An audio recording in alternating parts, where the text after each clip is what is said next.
අයිබෝවන් මම අද කතා කරන්නේ මේ ශිබා කොයින් එක ගැන. අපි දන්නවා මේ වෙලාවේ මාකට් තියෙන්නේ සෑහෙන අන්ස්ටේබල් තත්ත්වයක මේ ලෝක යුද්ධයක් වගේ එකක් තියෙන හින්දා ඇත්තටම ලෝක යුද්ධයක් තමයි ඒක වගේ නෙමෙයි. එනකොට අපි මේ බැලුවොත් මේකේ මේ ශිබා කොයින් එකේ සිටුේෂන් එක ඒකත් තියෙන්නේ ගොඩක්ම මේ ඩිස්කවුන්ට් ලෙවල් එක ඩේලි චාර්ට් එක ගත්තාම අපි බලුවොත් ඒගොල්ලන් කලින් සපෝට් ලෙවල් දිහා මෙයා ඇවිල්ලා තියෙනවා. එයා කලින් හිටපු 2021 හිටපු සපෝට් ලෙවල් එකට ඉනිෂියල්ම ලෙවල් එකට ඇවිල්ලා තියෙන. එතනින් ඒ කිට්ටුව තමයි කරගෙන. එතකොට බොහෝ විට තව මේකට ඇත්තටම යන්න තැනක් නැහැ. මේවා ඉතින් අර shit coins කියලා කියන්නේ ඒ කියන්නේ මේවට ලොකු පදනමක් නැහැ මේ වගේ coins වලට meme coins ඉඳලා.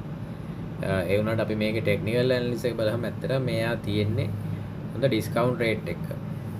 අපිට තාම මේ market stable වෙලා නැති නිසා මේකේ up trend එකක් එන්න ටික කාලයක් යයි. හැබැයි මේවා තියෙන්නේ අපිට spot buy කරන්න පුළුවන් හොඳ තැන්වල.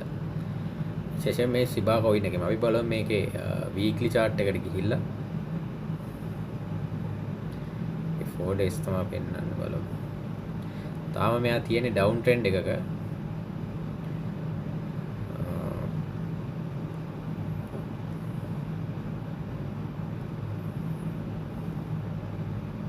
මේ තියෙන්නේ weekly chart එක. ඒතකොට අපිට පේනවා මෙයා මේකෙත් හොඳ discount level එකකට ඇවිල්ලා තියෙන්නේ. අපි 4 hour chart එක දාලා බලුවොත් අපිට පේනවා මේකේ මේ බලන්න. අපිට පේනවා පොඩි අප් ට්‍රෙන්ඩ් එකක්. මේක 4 hour chart එක හැරලා තියෙනවා. මේකට හේතුව තමයි දැන් කට්ටිය buy කරනවා ඇත්තටම. ඒ buy කරන නිසා තමයි මේ මෙහෙම එක ස්පයික් එන්නේ මෙහෙම අප් ට්‍රෙන්ඩ් එක පැත්තට. තව ඩවුන් වෙන්න පුළුවන්. ඒ වුණාට මේක මේ දැන් තියෙන හොඳ සිටුේෂන් එක අපිට ස්පොට් buy කරන්න පුළුවන්. meme coin වලට ඔයගලන්ට ආසාවක් තියෙනවා නම් ඒක වට රිස්ක් එක ගන්න පුළුවන් නම් මේ coin එක අපිට තියෙන හොඳ තැනක buy කරන්න පුළුවන් spot buy.